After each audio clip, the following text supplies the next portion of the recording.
Dan and James, Superior Wargamers. Hello, Bill Molyneux here for Bill's Wargame World with updates, and then we're going to talk about we're going to do some Workbench stuff. But it's Columbus Day, which is slowly becoming Native American First Peoples Day. And I need to say thank you to all of you that are contributing to watching my videos for Toys for Tots. We are over $400 in views and also some cash donations. Jim Russell, Cotton Jim, $100. We're on the Pretzel King. Several Wargamers I saw this weekend at a Call to Arms event in Williamsburg. Thank you to all of you out there that came and visited Goober the Traveling Bear and I at that event, said hi. Dan, tell your granddaughter you're super cool with Mr. James Curtis. At the end of this video, we have a picture of Dan and James Curtis once again. But thank you everyone that supports my crazy stuff. Fort Ligonier had their event this weekend, and I was interviewed last week about making board war games for historic sites. The Ligonier Bulletin did a terrific article about my games, Fort Ligonier, and Norm's shop, the Toy Soldier Gallery. And I'm just amazed. My wife is amazed that Goober and I are on the front page. And it's a really good article about trying to expand history with board war games, because not everyone likes to read. All right. So I got to say, I'm just amazed and blessed by the great creator for all the things that I'm trying to do to promote history through miniature wargaming, board wargaming, history sites, and videos. We're going to work on some Zulus. James Curtis gifted me some Zulus, and we're going to flock the rest of the figures in the next week or two. We're going to get the boathouse done. I got all those tables down there, and a lot going on in Bill's Wargame World, and I thank all of you that watch my crazy channel. So I'm going to put my glasses on. I'm going to turn the camera over here, and we're going to talk about the Williamsburg muster in February is coming up, but I'll wait to talk about that until fall is over with. But right now, we have some MPC Zulus. Now these are a little bigger than a Call to Arm or Conti, but you really don't notice that much. We are going to, for tonight, and to get, I don't know, even if just Dan is watching this, Dan, tell your granddaughter that you're super cool. And so what we're going to do is, I'm still going to use poker chips. I had several wargamers mention the tiles that I use, which are found on Amazon 4x4. By putting down the poker chips still, it gives them a lot of weight. And so that's what we're doing here. I'm just getting these poker chips laid out.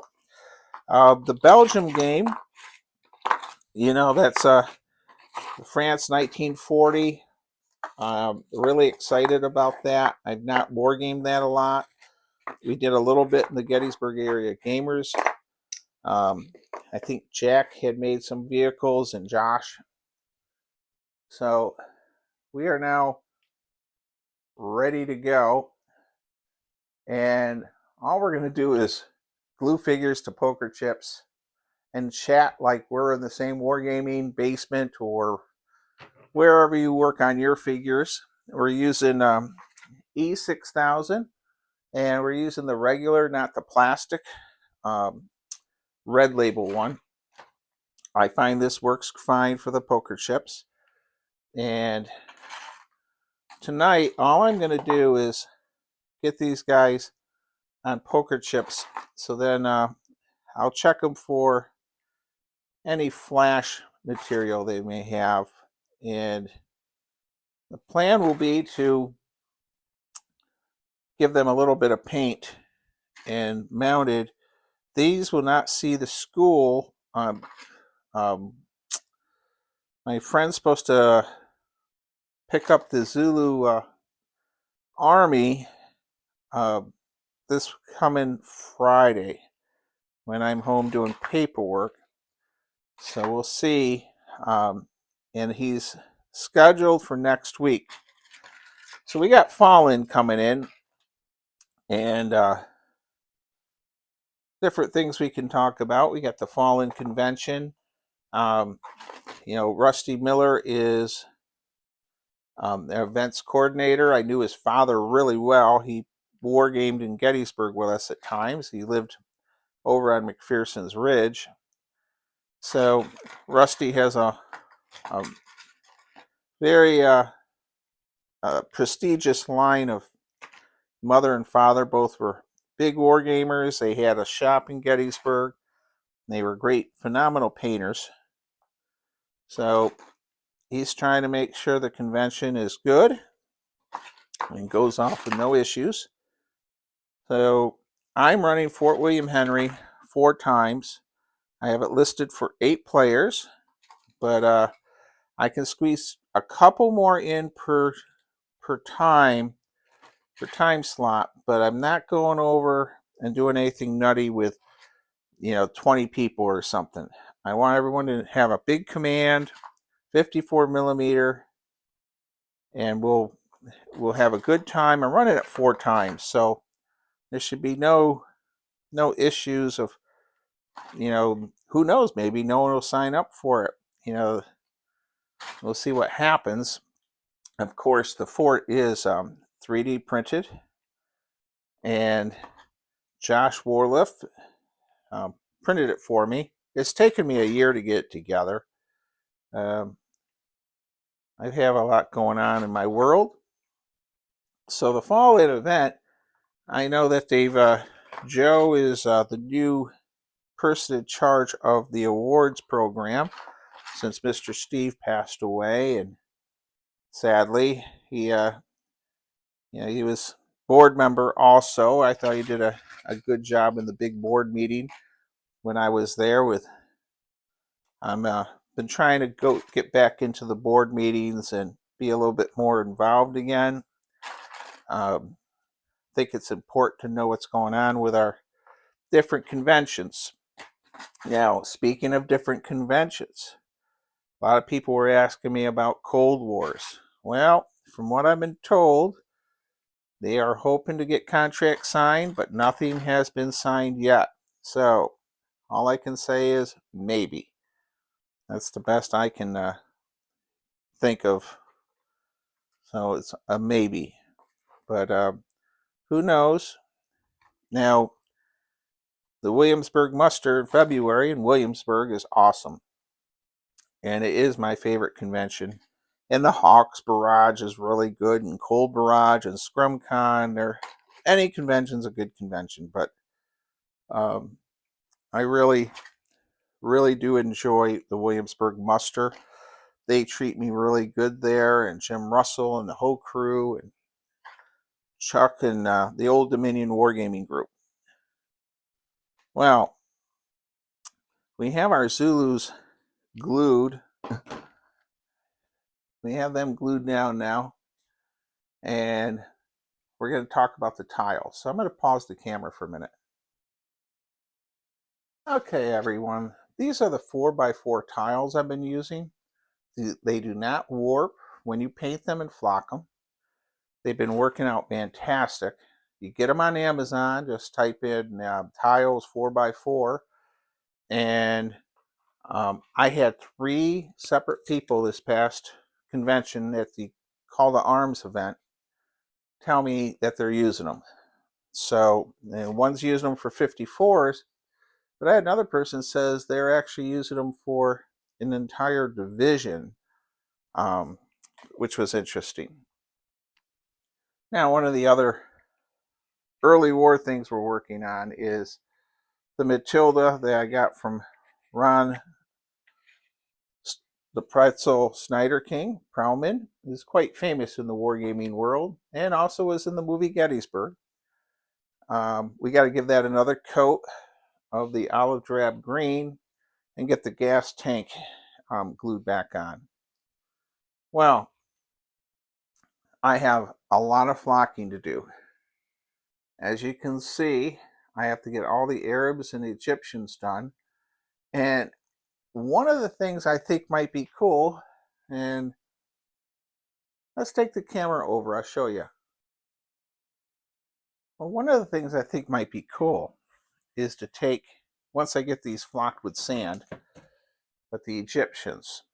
Now, who has seen Gordon of Khartoum with Charlton Heston?